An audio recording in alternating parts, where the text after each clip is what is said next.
It happened Sunday morning at O'Hare Airport. 16 American Eagle flights grounded and canceled by the airline because pilots refused to fly. The flights scheduled for Iowa and Wisconsin. The pilots concerned because they could not confirm reports of freezing rain en route. Leaflets distributed at O'Hare characterized the 𝗢𝗡𝗏-72 as a dangerous bad weather airplane. The airline says no. That it has an excellent track record. It has flown in icing conditions all over the world in areas such as Finland and Germany and France, United Kingdom, Canada. Flying over Indiana last month, an Eagle 𝗢𝗡𝗏-72 crashed in bad weather, killing 68 people. The cause has not been determined, but ice is one possibility. It's standard operating procedure for airline pilots to decide when a plane flies and when it doesn't. In light of that, American Airlines says what happened this weekend wasn't negative, but rather a positive reinforcement of good safety practices. Since the crash, 2 Eagle pilots have been ordered by the airline to receive psychological counseling for refusing to fly the ATRs in bad weather. Pilots privately critical of the plane today kept a low public profile. A Channel 5 employee who contacted a reservations clerk this morning about the pilot's action was told it was not true, the work of people spreading rumors. The airline says that won't happen anymore. I would have to assume that this happened early in the day and before they got the proper information. In balmy Dallas-Fort Worth today, Eagle passengers seem unconcerned. If it's bad weather, I may think twice about it, but I would think twice about driving, too. Mike 𝗢𝗏𝗏𝗏𝗏, Texas News 5.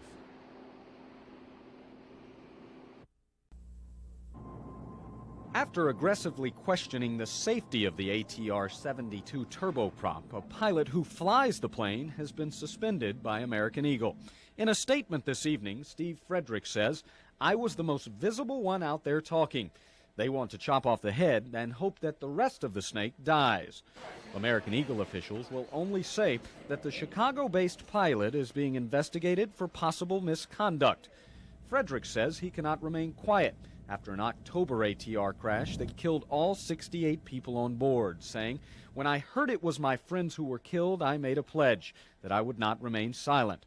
This was a crime, and the flying public needs to know about it." I can give you the confirmation number. Agents at Prestige Vacation say the accident and pilot protests have made a noticeable difference in bookings, especially for those already leery of commuter flights. The problem that occurred in Chicago just compounded those people's problems and then made a few other people be concerned about flying on these small planes as well. I just don't feel they're as safe as a standard airplane. Despite those fears, Metroplex passengers continue to book commuter flights, most saying they fly out of necessity. Basically, I have to. I mean, I'm from College Station, and the only airplanes that go into College Station are commuter planes.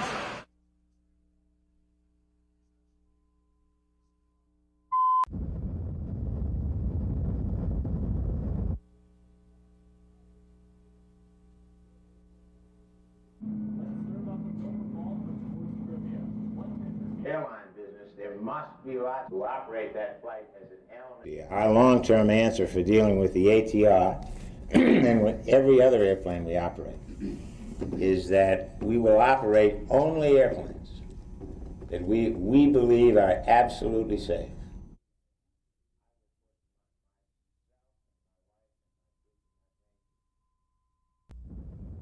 Safety has become an issue because of this fatal crash, and because some pilots based in Chicago are now refusing to fly the ATR in icy weather. Steve Frederick, appearing on the Today Show, claims he's been suspended for speaking out. I think the vast majority of us seem to feel the same way, that there are problems with this aircraft and ice. Bob Crandall, speaking to the Dallas Rotary Club, offered this personal endorsement of the ATR and other planes in the AMR fleet. I will put myself and my wife and my kids and my grandkids on any airplane we operate, on any day we fly it. And you can do the same. Crash investigators are focusing on the possibility that a chain of events, not one cause, brought the plane down. Crandall today cautioned against jumping to conclusions that the ATR might be defective. It would be it would be premature, and is premature, to conclude that the particular problem was an ice problem.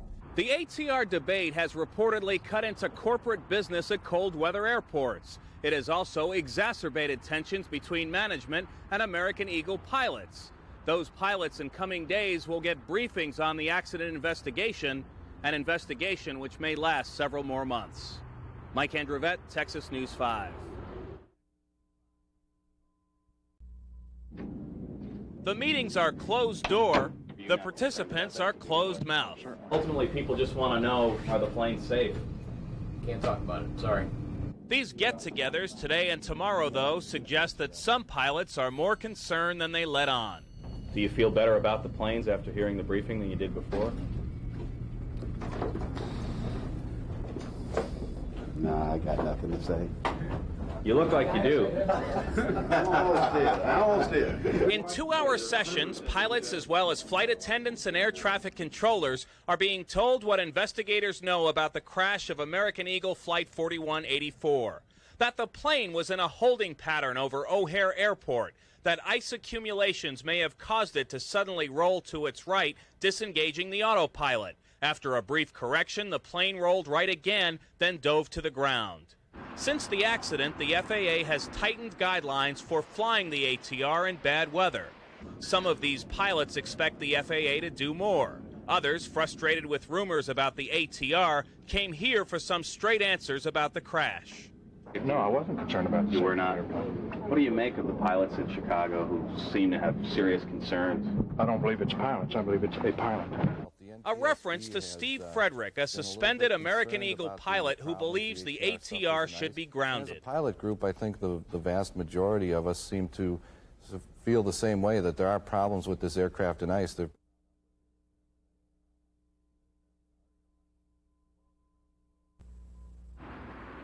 The questions and controversy over commuter planes, in particular the French-made ATR aircraft, continue to grow. Can't talk about it, sorry. While pilots aren't talking, they are concerned. In 2-hour closed-door meetings, pilots, flight attendants, and air traffic controllers are learning the latest from investigators about the crash of American Eagle Flight 4184. While waiting to land at Chicago's O'Hare Airport, icing problems caused that plane to suddenly roll right, disengaging autopilot controls. Pilots corrected the problem briefly, but the plane rolled right again, this time diving to the ground. Since that crash and a boycott by some ATR pilots in Chicago, the FAA is taking special precautions to keep the aircraft from flying through icy conditions. Also today, the agency announced plans to require stricter training standards for all commuter airlines. Target date for initiating the new plan is the end of next year. The FAA has not released many details, but does say commuter carriers with 10 or more seats would be required to comply with the same standards set for crews on larger aircraft. The new rules would also encourage but not require commuter airlines to use high-tech flight simulators during pilot training.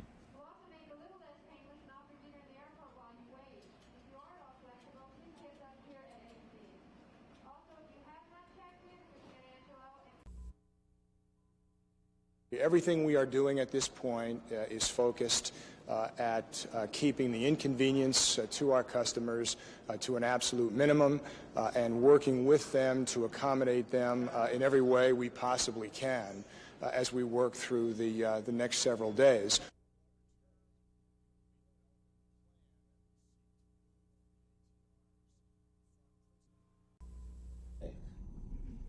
I will put myself and my wife and my kids and my grandkids on any airplane we operate, on any day we fly it. And you can do the same.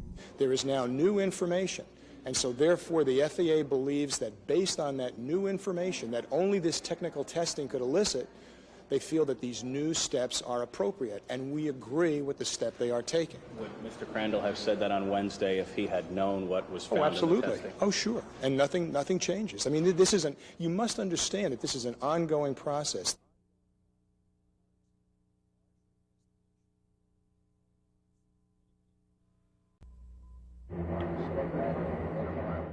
We choose to call it the Mercedes-Benz of the industry, which is the Dornier 328.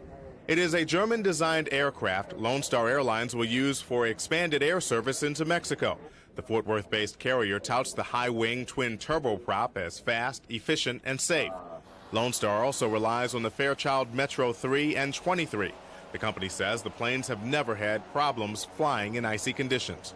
The aircraft has never had an aircraft design type incident or accident in all those years. The 𝗔𝗺𝗲𝗏𝗏 𝗙𝗴𝗏𝗏, this new aircraft type, is more highly tested than most of the airplanes we see taxiing past here with the major air carriers.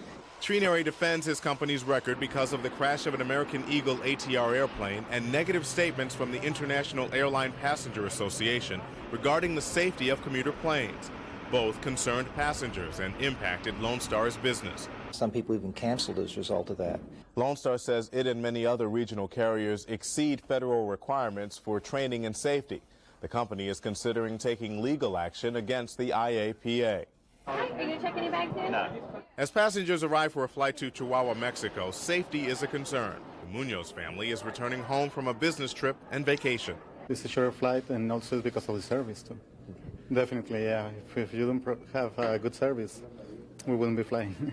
Lone Star worries the FAA's action could further hurt the commuter airline industry, and the air carrier will have to do an even better job convincing passengers commuter travel is safe. Barry Sims, Texas News 5.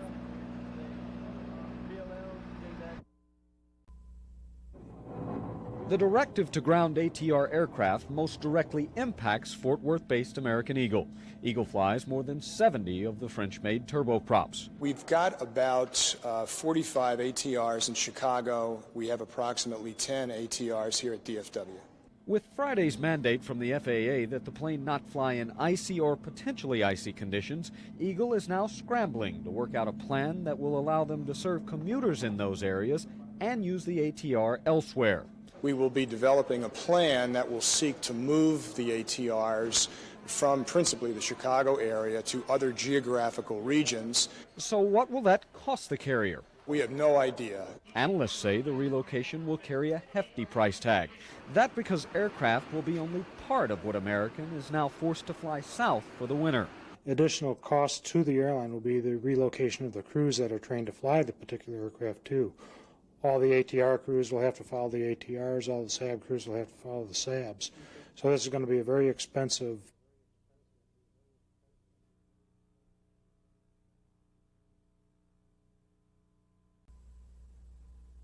Everybody's fine, yeah, no problem. Ken Gore and other passengers were fine but shaken when their ASA commuter plane suddenly ran into trouble. We noticed smoke on the left engine, I guess it was, and then all of a sudden we came to an abrupt stop and they told us that we were going to evacuate the airplane. Now that I sit here, I didn't know whether to laugh or cry. ASA officials blamed a generator problem for grounding the propeller-driven ATR passenger plane, a problem far different than what has grounded 42 ATRs in Chicago. An FAA ban on flying the ATRs in cold weather is wreaking havoc at northern airports, especially O'Hare. Well, it's difficult. I mean, we're talking tens of thousands of people right now. At DFW, American Eagle passengers endured no such hardships. The ATRs were flying and on time. John Bodie waited in line to fly an Eagle ATR from Dallas-Fort Worth to Corpus Christi. No problem today because the weather's clear and it doesn't look like there's any chance of icing, so I'm not concerned at all. But AMR, which operates the largest fleet of ATRs, is concerned enough to begin shifting the ATR cross-country. The dozen ATRs at DFW will stay, supplemented by 12 Saab commuter planes not subject to the FAA ban. All 42 ATRs in Chicago are moving south to Miami and San Juan. Saabs from Miami and Raleigh-Durham will replace them. The moves effectively close Raleigh-Durham as an American Eagle hub. Shifting planes means moving pilots, flight attendants, and maintenance crews. American does not have a price tag yet, but predicts the cost of the FAA ban will be huge. Mike Androvette, Texas News 5.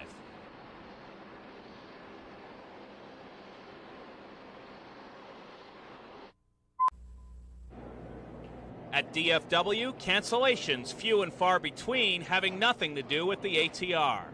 No problem today because the weather's clear and it doesn't look like there's any chance of icing. At Chicago's O'Hare, icing is a hard fact. So is the grounding of 42 American Eagle ATRs. Thousands of travelers grounded too. We'll either try and reaccommodate them on American and or another carrier. If there's some ground transportation that's available, we will try and get them on that. The FAA ban means the ATR is flying south for the winter. The Chicago fleet transferred to Miami and San Juan, replaced by Saab commuter planes from Miami and Raleigh-Durham. Planes not affected by the FAA directive. A dozen ATRs at DFW will remain. Because there will be many days here at DFW where we will be able to operate. I mean, the FAA has not said this is an unsafe aircraft. It has simply restricted its operation in icing conditions. It's all a huge financial headache for a company already looking to cut costs. Most recently, we have been making a little money.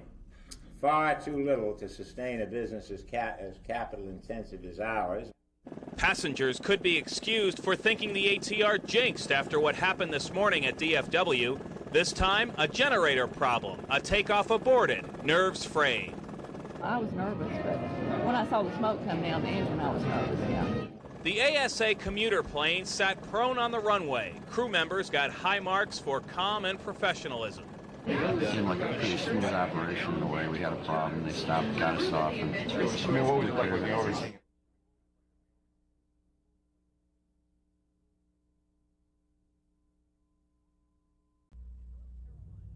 In North Carolina, the first close-up view of what's left of American Eagle Flight 3379. I think the most striking image is the almost total incineration of the cockpit.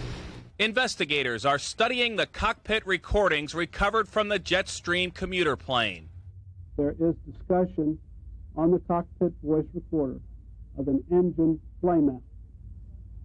There is discussion to fly a missed approach. There is further discussion of which engine is not operating properly. Also today, 911 tapes immediately after the crash. 911 emergency. Yes, ma'am. This is David Stanley. I'm in Carpenter, North Carolina. There's a plane down out here. I don't know how far away. I see the smoke. I see the plane. On the West Coast, the Air Force is testing the ATR, now banned in cold weather by the FAA. An Air Force refueling plane, a KC-135, has been modified to spray water on the wings of a trailing ATR. The plane's European manufacturer is hoping to prove the ATR does not have a design flaw. All this has raised anxiety levels at airports everywhere, although the airlines report no significant number of flight cancellations. A Gallup poll conducted on Wednesday suggests there is a renewed fear of flying. Not surprising given the recent publicity, but a fear likely to subside when or if safety returns to the skies. Mike 𝗔𝗴𝗏𝗏, Texas News 5.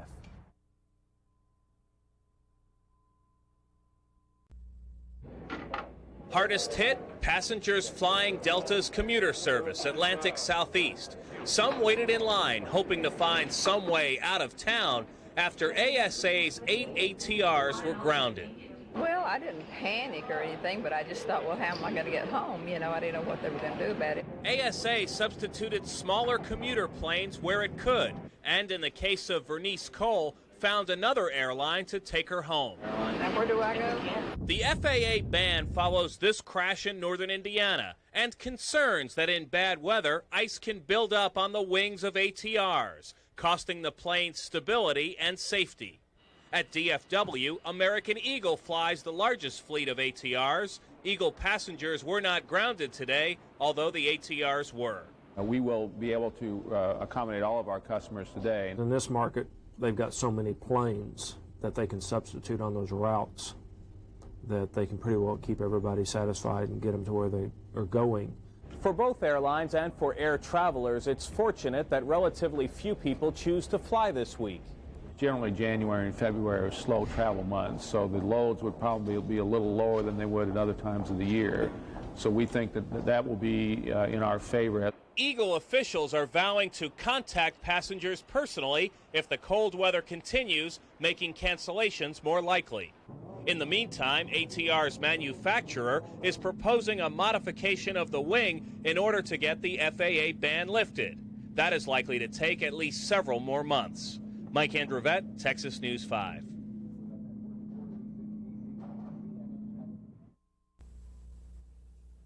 15 people died in the crash of American Eagle Flight 3379. The National Transportation Safety Board now says pilot error may be to blame, and that pilot Michael Hillis had failed a proficiency test with American Eagle and was once recommended for dismissal from another airline.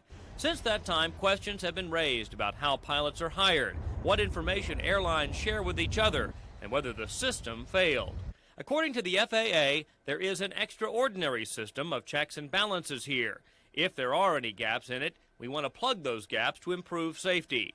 But he says airlines can't hide bad pilots. In the airline industry, some also agree that the current system isn't broke. The owner of Fort Worth-based Lone Star Airlines says air carriers are able to find out quite a bit of information about prospective pilots. Since the airline started flying in 1984, no chief pilot has ever been fired. They credit an extensive screening process. And plus the training records are so detailed that a pilot carries with them throughout their career. You can look into that and see what their background was. So how did the American Eagle pilot slip through? And the best way to describe it is a fluke. That sort of thing just normally would not happen. Many passengers are also more worried about equipment failure than they are pilot error. I think they're very strict. I mean, it's not that easy to get to be a pilot. And I would hope that they would do a very, very good job of checking folks out. If that's not true, they say the system should be changed before any more lives are lost. Brian Mylar, Texas News 5.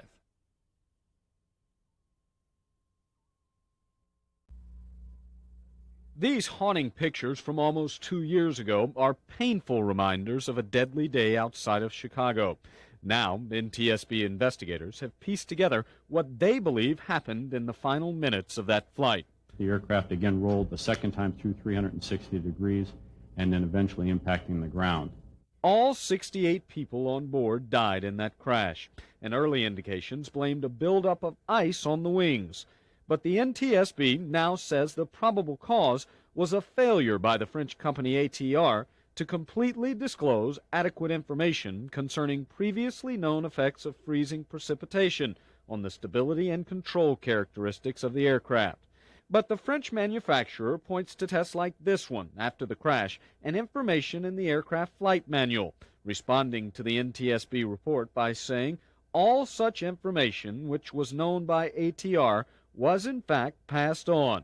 Instead, ATR says it was a combination of factors, including a 30-minute holding pattern in freezing drizzle that caused the deadly crash. On a hot summer day at DFW Airport, American Eagle continues to fly the ATR 72. Eagle uses 79 ATRs system-wide, 24 of those out of DFW. American Eagle continues to block ATR flights in icy conditions, but company officials were unavailable for comment following the NTSB announcement.